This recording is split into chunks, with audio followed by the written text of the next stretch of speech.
Hello, everybody, and welcome to, it's a new podcast, the Offseason. Myself, Joel, League of Inches, and I've got Isaac, Issa himself. Mate, you were with us for throughout the whole season, really. He's popped up on the live shows. I've been talking back and forth, have wanted to do something for a while now. We thought, what better way to do it than in the off-season? So, guys, this is the Rugby League podcast where we're doing some things each week. Just talking about all the news in and around the world, talking a bit about a bit more detail about things that we both post from both of our pages, just go a bit more into detail. Then luckily we've got Isaac with us who can talk to us a bit about the rumour mill, and it'll be a crazy next couple of months on that front. So we'll be covering everything on a weekly basis. We'll be doing it about the same time each week as well. So this will come out. I'll get it out by Thursday night. So those listening to doing night shifts or whatever, get it straight away. Otherwise, Friday morning on your way to work, whatever, you'll be able to catch this, listen to it, watch it if you want to stare at our amazing-looking faces for 30-odd minutes. Off you go. But Isaac, once again, mate, thrilled to have you.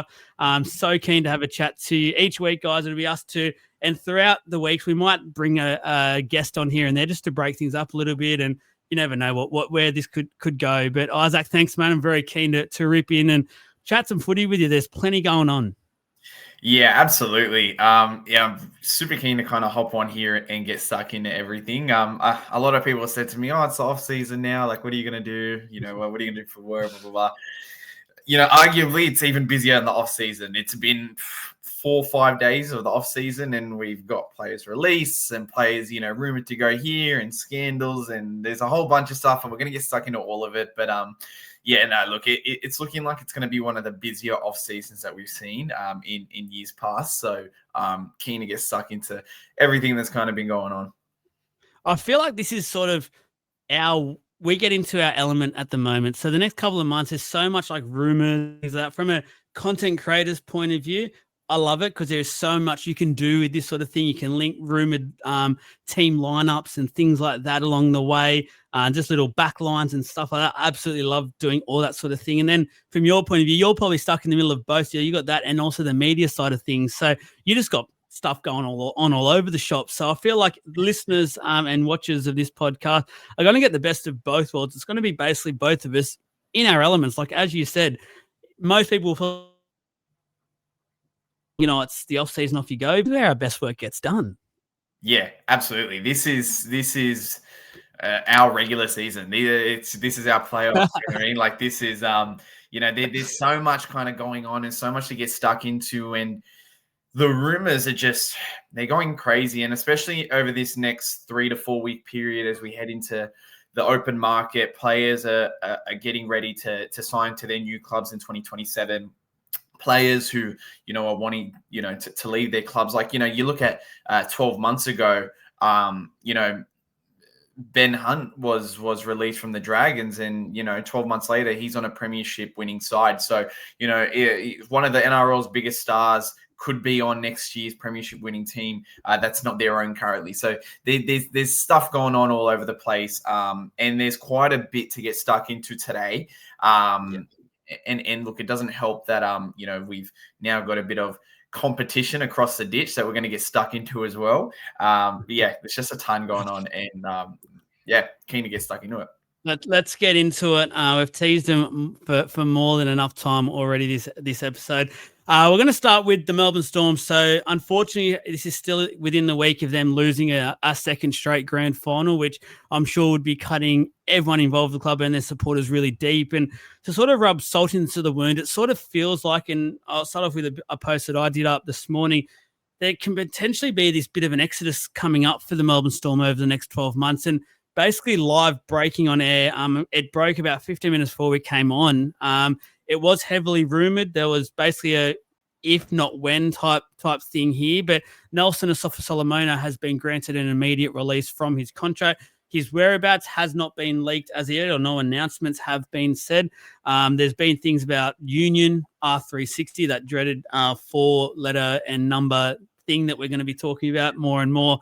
And there is a little whispers about potential rugby league clubs that he could turn up to, but I'm hearing more and more that more NRL clubs, and you can go a bit more in detail with this one, are a bit more hesitant with Nelson now with his track record in the recent years and missing some really big games when it's mattered. You could basically put the argument out that if he plays both grand finals, Storm basically win both of those. It's been some huge outs for the Melbourne Storm who have had enough, and I understand it's about 800K, I believe, he's on at the moment, so a bit of bicky for the Storm to play with now also. Talk to us. What are you hearing behind the scenes when it comes to this release, and have you got any clubs or where he could potentially land?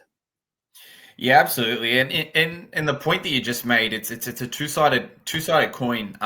There are clubs that are really kind of worried about Nelson and his ability to stay on the field. As they say, availability is the best ability, and he has not been able to show any sort of growth in discipline over the last few years, which is a huge shame because when he is on the field, he is one of the most destructive forwards that we've seen in the last decade or so. So it's a huge move by the Storm to make. It's an $850,000 deal. So as you said, yeah, it's a lot of money. 1.7 mil over 2 years that the Storm have now freed up from their books.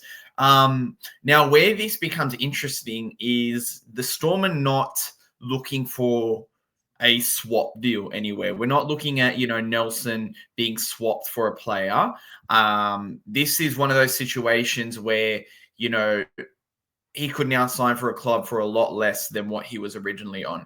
That opens up the market a lot more than if the Storm were looking for a straight swap. Now, if you're looking for a straight swap, you're playing around with players like, of Mitchell Moses money, of Tino money. Like this is like the, one of the upper echelons of contracts in the NRL. Now, clubs can start looking at Nelson from around that, $500,000 mark, which is probably where I'd put him at the moment, with, definitely an opportunity for that to rise. Now, the biggest kind of player at the moment, in the whole race for Nelson is unfortunately R360, the dreaded four-letter word. R360, for those who don't know, is a new rugby competition that is, opening via Saudi Arabia, I believe. Cashed up league, rugby union, all the things that NRL fans hate. And it looks like a lot of players have been linked to that competition. And it looks like Nelson is one of the big targets for them at the moment. That's the loudest thing that I'm hearing at the moment. The Dragons have also popped up a lot as a potential option for Nelson. And that's a club that I can see spending a fair bit more than other NRL clubs. And look, there's always an option as well that we see him potentially head over to the Super League for a year or sign a cheap deal somewhere for a year and then go to the Perth Bears in 27. So there's a few places that are kind of being floated around at the moment, but the loudest at the moment is R360 and the Dragons as well. Huge financially a bit of difference in both of those options as well from a Nelson point of view, because I'm imagining R360 is probably going to throw close to $1 million from some of the figures we've heard for other players and things like that for Nelson, especially with what he will bring with him, eyeballs on the screen, things like that. The Dragons, like you said, NRL clubs can probably throw at a max 5, maybe 550 if they're stretching it. But based on what he's been doing in recent years and time he's spending on the field and that sort of thing, you don't want to go much more than that because you completely stuff your salary cap, which I think the Storm has sort of started to really look at and think, well, we've got a big cup 12 or 18 months coming up, which we'll talk about in a second. And we really need to be careful with our money. And at the moment, if we don't have that Nelson money available, we're basically going to be screwed. Where there's a high chance to lose 3 or 4 of these really big key players, where with the Nelson money, it may fix it so it's only 1 or maybe 2 of these players. Because, and talking about that post, go on and check it out if you haven't already. But I'll go through them firstly. So for me, there's been rumours about 3 real spine members at the moment. That's Cameron Munster, Ryan Papenhuyzen, and Jonah Pezet. So just a quick chat into each one, into a little bit more detail. So Cameron Munster has been linked to the Perth Bears for what seems like months now. The main prize target that the Bears want is Cameron Munster, which, funnily enough, when the Dolphins were coming in, he was the main guy for them as well for a long, long time. And by all reports, he was a whisker within going there. He was basically all but done. And then this last-minute chat with, I think it was one of the boys, ended up keeping him to the Storm, which was crazy. So I'm not sure what the last 12 months does for Cameron Munster as well and what he wants to do with his future, because 2 grand final losses clearly would hurt him a lot. He's one of the big senior figures in this side. I'm not sure if that fuels his fire to stay and finally get that one. But there's also many out there who are starting to think maybe this is the point of the mountain where the Storm start to become a bit more like some of these other NRL clubs, and there's a bit more of a maybe the armor's gone down a little bit. It doesn't shield them as much as it should. But what are you hearing, Cameron Munster? Interesting enough, I listened to Braith and Asta's podcast this morning, and he did mention he's obviously Cameron Munster's agent, manager. He said, I've not once ever spoken to the Bears, and I've not once leaked talking to the Bears or being interested in the Bears. So he's trying to hint, and he didn't say it, but he's very clearly what he's trying to hint, that this is potentially coming from the Melbourne Storm. So if that is the case and the Melbourne Storm are trying Munster out the door, there's potentially the reason for that is who we're going to be talking about shortly. But what are you hearing, Isaac? Yeah, and that was one of the first things I was going to bring up. So Braith and Asta said that, there has been no talk with the Perth Bears. And look, it can go either way. It can either be the Storm that's leaking this stuff, which would make sense into the stuff that we're about to speak about. But the Perth Bears as well have not been quiet. They've actually been a lot louder than what the Dolphins are as well. They've got a real confidence behind them at the moment. A real sort of arrogance as well about them. They're cashed up. They are, essentially with the thought that they've got the entirety of Western Australia behind them. And they have just signed some of the biggest broadcast deals and feeder club deals that we've seen in rugby league. So the Perth Bears are cashed up. They're confident. They've got Mal Meninga at the helm. It's a lucrative place for them at the moment. Now, where it becomes interesting, and it will act as a bit of a segue into what I believe we're going to speak about next, but it's been reported that Munster is a certainty to remain at the Melbourne Storm if Jonah Pezet leaves. Now, last night, Jonah Pezet activated his exit clause from the club. Now, I believe he is contracted to the Storm until 2029. I'd need to double check that, but I believe that's what the deal is at the moment. But had an exit clause in his contract if Jerome Hughes were to re-sign. Now, he has re-signed. We knew that a few weeks ago. But now that Jonah Pezet will almost certainly be leaving, that makes room for Munster to stay in Melbourne. It's been reported that he is almost a certainty to remain in Melbourne if Jonah Pezet were to leave.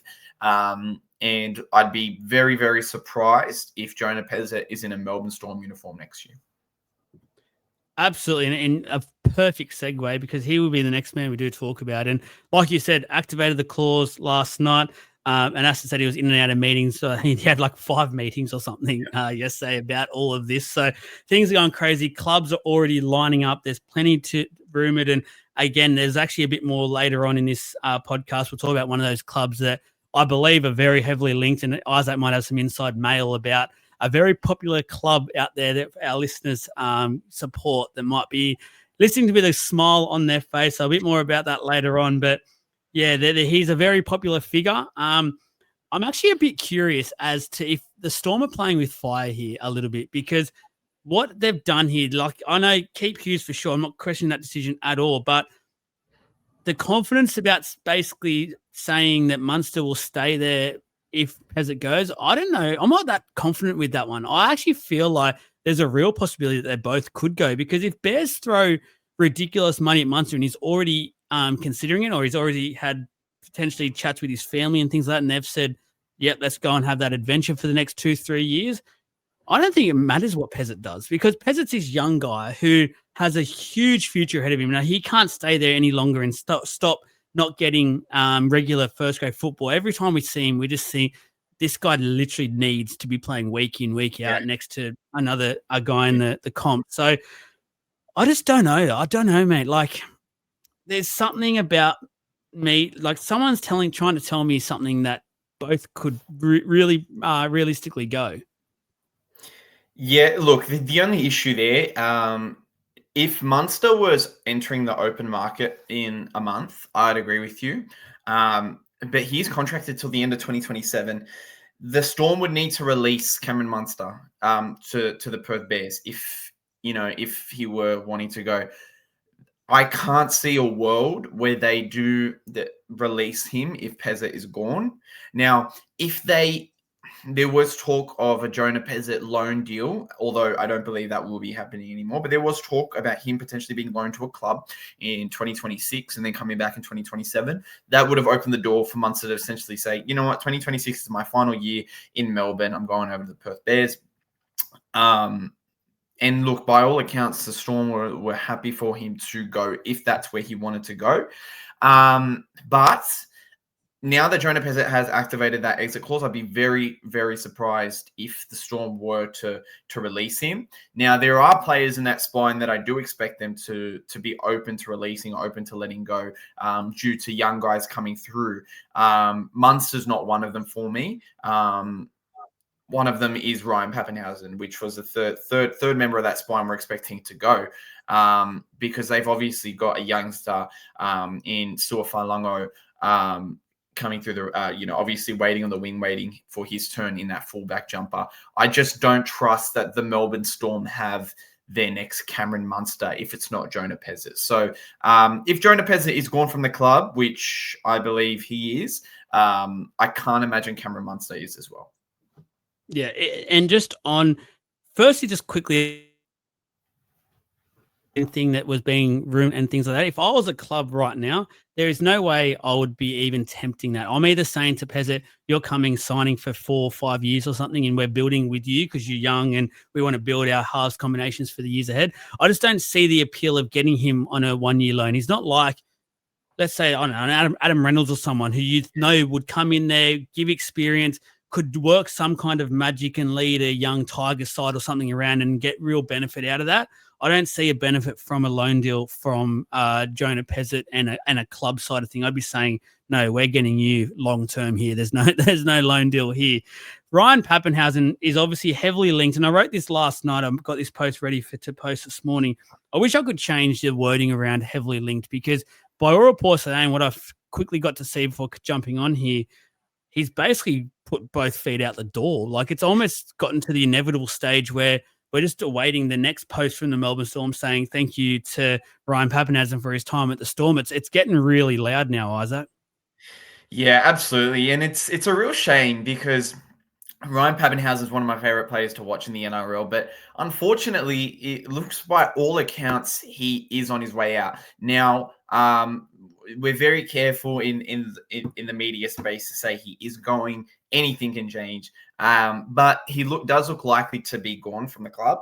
Now, the way that his contract is currently set up, he's not on any long-term deal or anything like that.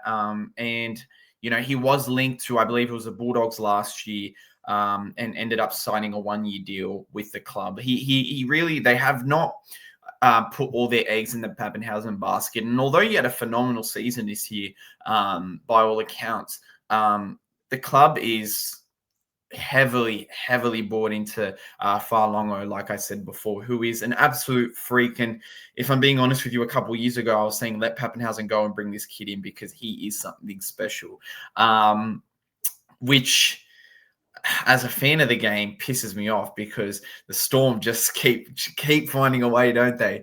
But yeah, look, it looks like here, by all accounts, he's gone. He'd be off likely to the R360 competition, which is opening starting in October 2nd, 2026. And he would be on a multi-million-dollar deal over there over a few years. So look, I'm holding myself from saying that he is gone, but he looks likely to be gone from the Melbourne Storm. And it's another perfect segue into the R360 side of things. I don't want to give him too much exposure. It's obviously another separate code, but it's making shockwaves through our code. And I think there are some out there that are starting to finally realize that this is a pretty big threat to the game in terms of they're going after and seem to be signing basically already some really big stars of our game, which does suck. I know we've always got some great young players coming through, and we always say the game will be better. We always quickly forget players like Sonny Bill and Roger Tuivasa when they do leave. But the amount that will go at the same sort of time will hurt, I feel like, and we will feel the effects of that. where is things at? Because I heard today something that if these players do sign with the R360, then there's going to be basically an expectation for them to be playing rugby union early next year, which obviously means they can't play the NRL season next year either. And I don't know how that would work either, because I don't know, let's say if they can't play the last couple of weeks of the regular season, why clubs would want them around either, because they won't be there when the business end matters. So are you hearing anything around the R360 side of things and where things stand when a player does potentially sign with them? Because that seems like it's going to be within the next couple of weeks. We'll get our first signature. Yeah, absolutely. I wouldn't expect any player who signs with R360 to be playing for their NRL club next year. Now, and I guess we can kind of get into who has and who hasn't been, linked and has probably signed. And look, I can say with 98% certainty about, a couple players that have signed. It looks like these players who have signed will not be playing for their club next year. Now, whether that's due to, them playing rugby earlier in the season, remains to be seen. But look, these players who will be signing with R360 will be essentially asked to up and move, a long way to do so. So it would be a whole preparation of, getting ready to enter that competition. Similar to, I guess, in a way, Wayne Bennett when he went from South to Dolphins. He had that year to prepare. This is an inaugural season for everyone. So, look, I wouldn't expect any, and a lot of the stars that are in our game at the moment, ones that have signed, they would not be playing for their club next year. And it's really important to note, because I know there's been a lot of confusion. A lot of people have asked, well, if it's not the November 1 deadline, how come they can sign with R360?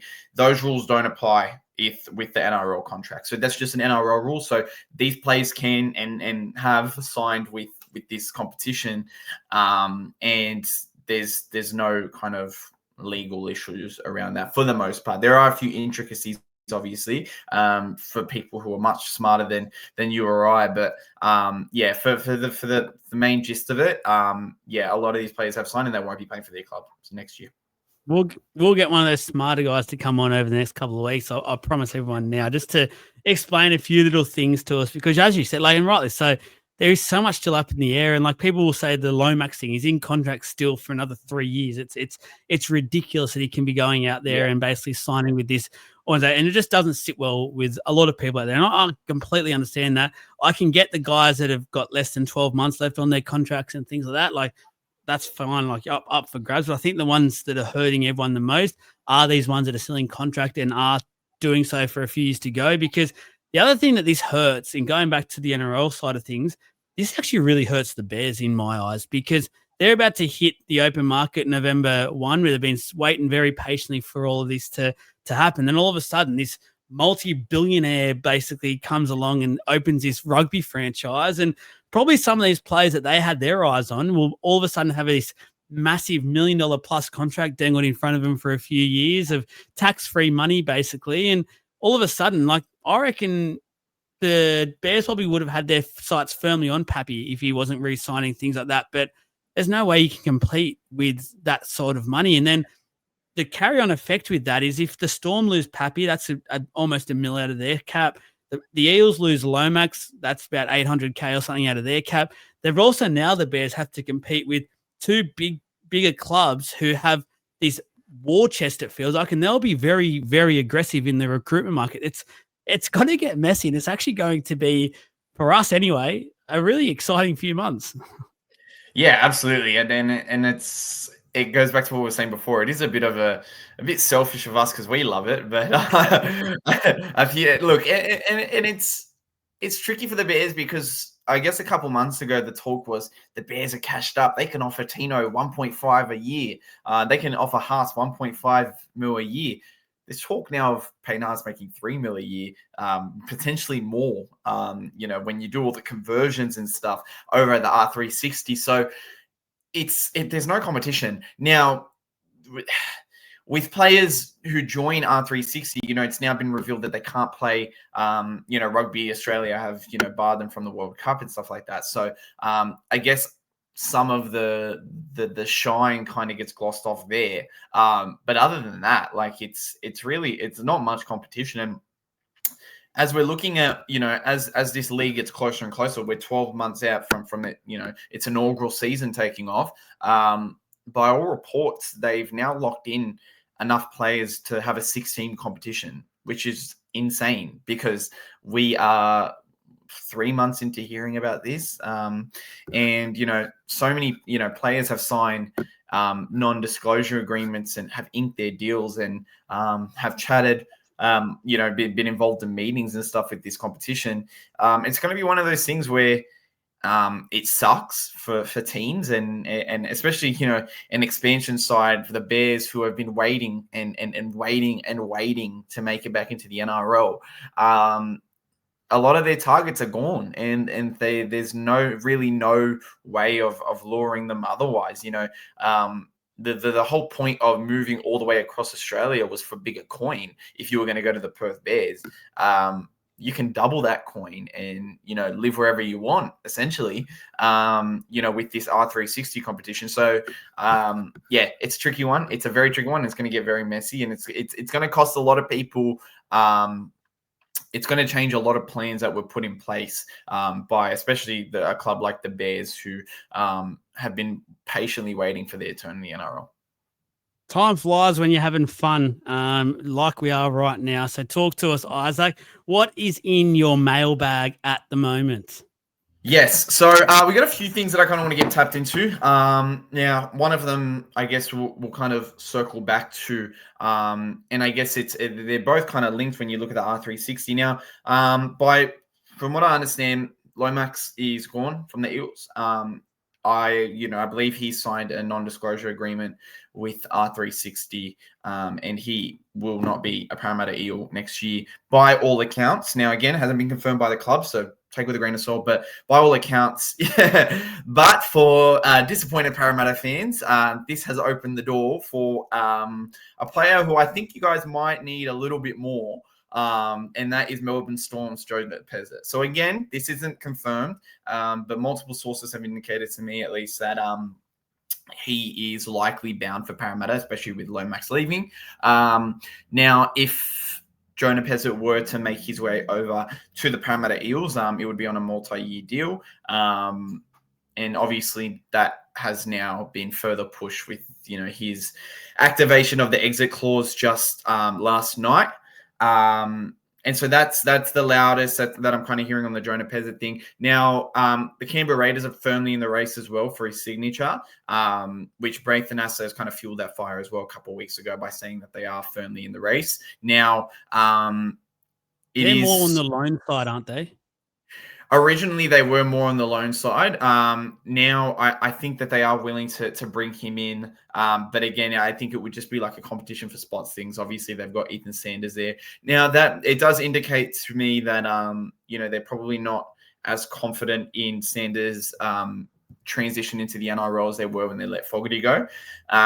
So I guess originally the plan was to bring Pezet in for that year, give Sanders one more year, and then bring him in.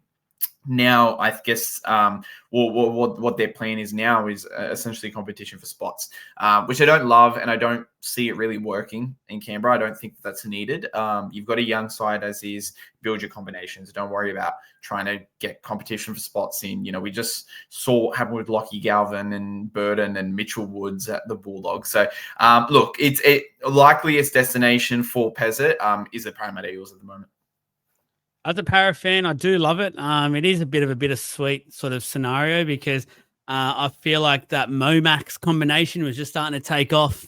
So that is a shame. I'm kind of in a way, if we do lose Lomax, looking forward to seeing what we can do because I still believe we've got a little bit of money to play with. It's more so our problem at the moment is actual spots in the top 30, which while we've got players like Madison and Hands and that's still actually technically around next year, so they're taking a spot. We're quite full, but if we can get rid of a few, we've got a bit of play money to go out and be quite aggressive in the market. And I feel like Pezet might just be the start of a couple of nice little signings out there. But a lot has to do with what obviously has to come over the next couple of months, which I do think we might be talking about the Eels a few more times throughout the next couple of months on this show for sure, because there's a few little things behind the scenes that I'm sure you're probably hearing as well, that things might be starting to happen at the club. Another one, I hear you got some Dragons news for us. Yes, so following the recent signing of, or actually today, the Sharks re-signed Will Kennedy, which has now kind of made room for another fullback, a younger fullback, and a highly touted fullback in Canberra Raiders, Chevy Stewart. Now, he was linked to the Sharks. He's also been heavily linked to the Dragons as well. Now, Chevy was involved in a bit of an altercation, a legal altercation a couple of weeks ago, which we won't get into, but that has kind of, I guess, paused negotiations at the moment. But by all accounts, he looks set for the Dragons. He will not be remaining with the Canberra Raiders. They've got KO Weeks and they've got plenty of, I guess, backline depth. So despite, his star power coming through the ranks, he killed it in under-19s Origin as well. But he looks likely set for the St. George Illawarra Dragons. And I believe that Clint Gutherson is happy to move wherever need be to get a guy like him in. And we'll remember a couple of years ago, Clint Gutherson, and you can speak to the volume of just what a leader he is. He was willing to move to the centers for Blake Wilson to come over and play fullback just a couple of years ago. So he's more than willing to shift around for the better of the team. And look, I'd expect, if I'm a Dragon fan, I'd expect Chevy's name to be thrown up over the next month or two for 2026. It's just a matter of staying patient, really. It would be a huge shock if we saw him go really anywhere else. Yeah, he's an interesting one, Chevy Stewart, because he's sort of really stalled, in my opinion, in the last 12 to 18 months. I feel like late last year, he had that little couple of games where got a bit stage fright in a way, unfortunately, just because he's young and inexperienced, and it sort of really burnt him, I feel like. And just sort of, I think he's screaming out for a change of scenery, and I'm not giving up on him yet. I think he's a remarkable talent that has some great football ahead of him and a great NRL career ahead of him as well. I would probably be saying that I think Gutho will start next year at fullback. I don't think they'll throw him straight in. I think he'll need a bit of time to just get and start breathing again. It feels like he hasn't really been able to at the Raiders. Yeah. Obviously, his incident hasn't been ideal for him either. It's a horrible time, but we'll see how that happens. And I think for Dragons fans, that's a great player to have as depth and coming through to really put some pressure on. And when the time comes to hit the go button, I think we'll see some great football from him in a Dragons jersey. Last one you got for us, I don't know if I've been living under a rock, but I haven't heard this one.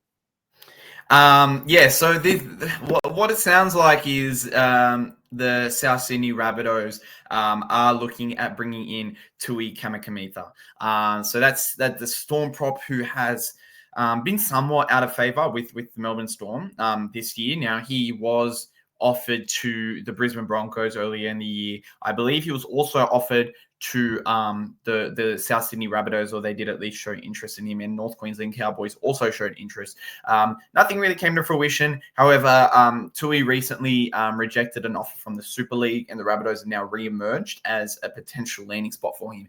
Now, this does become tricky because the club is also aiming to bring in David Fifita at the moment, and they are trying to offload Davy Mawali. They don't have much room in their top 30. So in order to bring the pair of Fifita and Kamikamica in, they are going to need to make some room. They have recently extended some players, one of them being youngster Thomas Fletcher and the like. So there is a bit of maneuvering to go around there. I wouldn't put all my eggs in the Tui basket for Rabbitohs. Fifita is and has been the main priority. But the South Sydney has emerged as a potential landing spot for Tui, who, similar to Nelson, has just fallen out of favour in Melbourne. Mate, I think they do need a big bopper.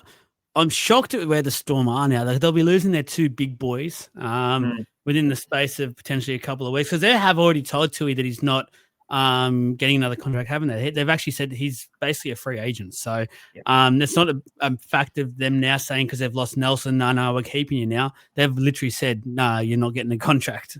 Yeah. They are really reshuffling this roster, which is crazy because if you think of any club making 2 grand finals in a row, you don't want to change anything. But if you're the Melbourne Storm, I guess that's not enough, and I get it. But it's a real shame, and it's a real changing of the guard. I guess they've got some real confidence in the youngsters they've got coming through. And look, if anything else, we could be looking at the Storm looking for a bigger fish.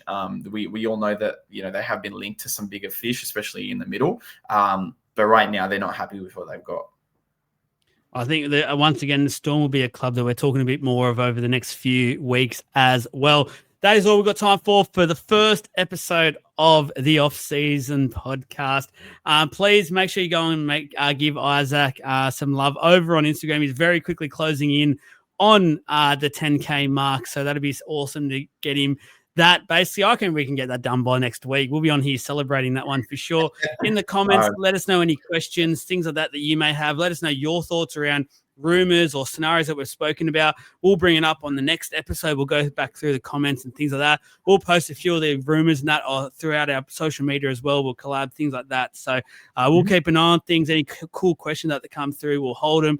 We'll answer them back on the next episode. But thank you very much, Isaac. We will be back once again next week. Keep an eye on all those rumors. Keep an eye on those social media pages. And, we'll come back next week and talk some more footy. Goodbye. Awesome.